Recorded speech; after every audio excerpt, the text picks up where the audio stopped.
Hey, happy Wednesday.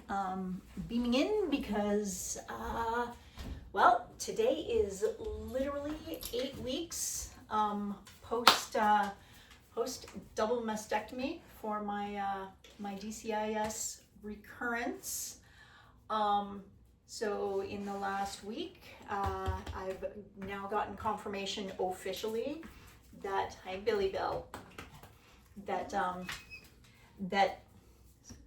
sorry, dog distraction, gotten official confirmation that, yeah, I'm done treatment, and 8 weeks is generally the specific time that pretty much everybody is expected to sort of be able to return to normal activities. So I have no activity restrictions officially. I'm actually heading back to a proper circus class on Friday, so that'll be my first official circus training class at a studio. I'm really excited to get back on the silks, and I was stronger than I was expecting last week when I was able to actually do my straight arm inversions. Totally did not expect to be doing those at 7 weeks post mastectomy. That still completely blows my freaking mind. I mean, I'm almost 54 years old. The fact that I can do any straight arm inversions, let alone at 7 weeks post mastectomy, still completely, yeah. I continue to be pleasantly surprised by what this biomachine is physically capable of doing. That is 100% true.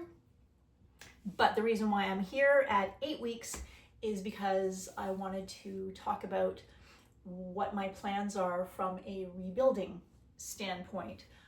So now that treatment is done, now that now that I don't have any restrictions, so I'm not like fully healed. I can still feel things, and I'm that physical therapy is going to take a long time, but I don't have any restrictions.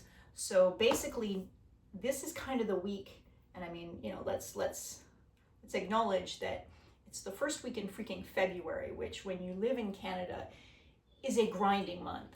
Like, February is just innately hard to begin with. And the world is on fire. So the combination of those two mean that, as the adrenaline of treatment and trying to fight cancer starts to fade, the cortisol levels go down, you're sort of really left wondering, okay, well, what do I do with the rest of my life? And how do I get through February? And how do I deal with the fact that the world is on fire? How do I try and keep, because I can't go back to normal. Like, my body is not it's, whatever normal is going to be from here on in isn't the same as what normal was beforehand. Like, I literally am physically missing a part of my body. They took it off. It's not there anymore. There's a lot of adjustment to be done, and how I want to talk about that with people in the future in real life and all of those things.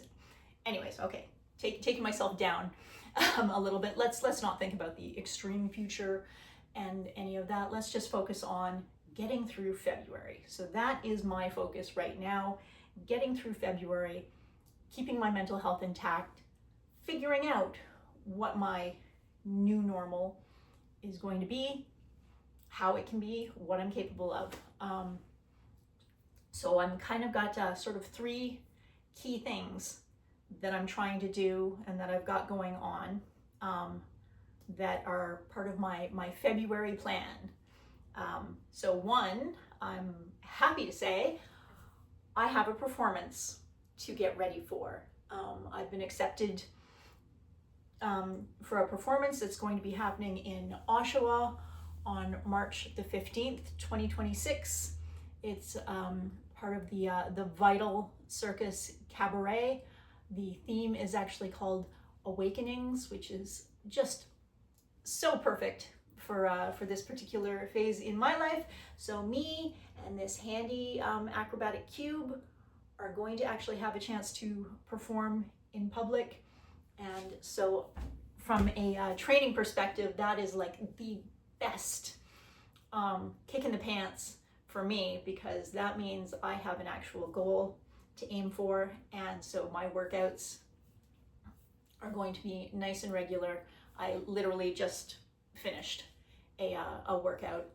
So there's going to be a lot of training happening on my handy dandy cube.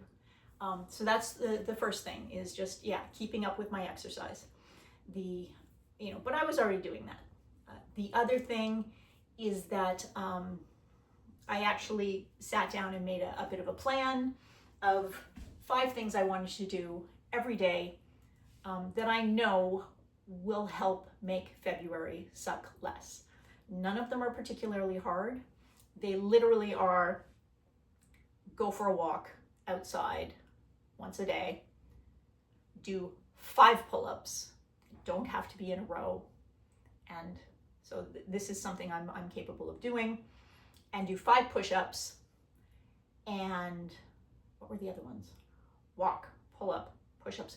Write in my journal. Doesn't have to be much. I just need to uncap the pen and write the date down if I want to. And I can't remember what the heck the last, tidy something up.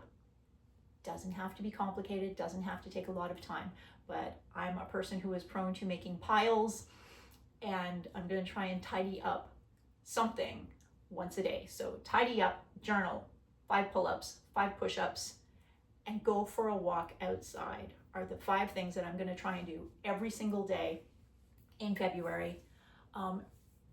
And the reason why I'm doing that isn't to make myself better, or to, these are not things like I can do 5 push-ups, I can do 5 pull-ups. This is not this is not about self-improvement. This is about building in 5 intentional points in my day in February where I'm doing something to remind myself that February is hard, and that if I want to keep my spirits up, if I want to maintain my mental health, I need to pay attention. That's all. So that's why I'm doing my 5 things to fight the grind in February. I think I'm on day 3 now. February 1st doesn't count. It was the weekend. So those are the things. The other thing that I'm doing, actually I'm reminded because I'm wearing a pair of socks that I knit myself. So I'm continuing to basically do knitting projects. This is something that I do to basically help settle my brain.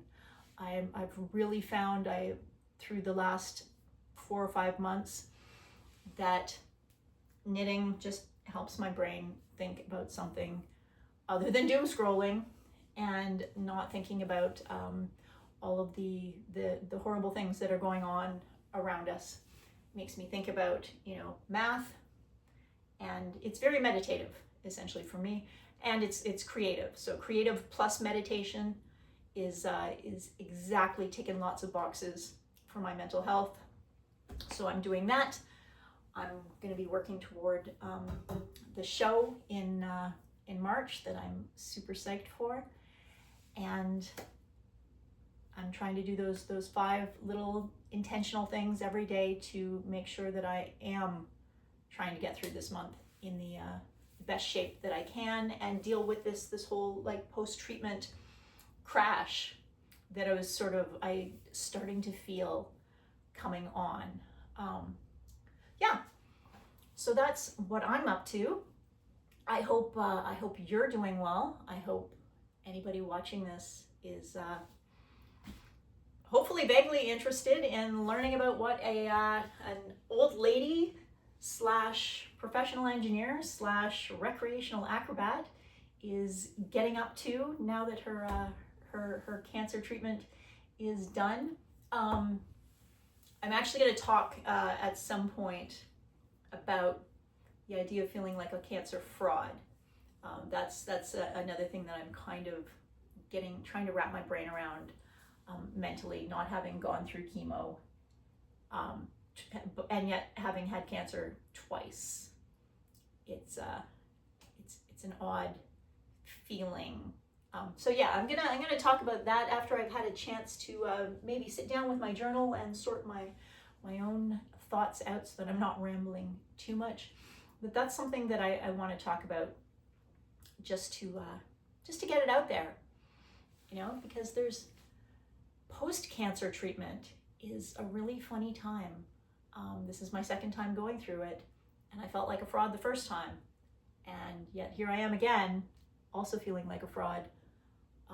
Like somehow I don't deserve to. And anyways, I'm going off track. I'm going to come back because I need to actually take this this cube apart. I've got somebody coming into the office tomorrow, so we need the space to move around and have our meeting. So I'm going to take my cube apart, and then I'm going to get back to work. So I hope you're having a good day. I hope February is not grinding you down too much, but if it is, maybe try writing a journal, maybe try going for a walk, maybe try doing some pull-ups. I don't know. I'm just doing stuff. So you have a good day. I'll talk to you soon.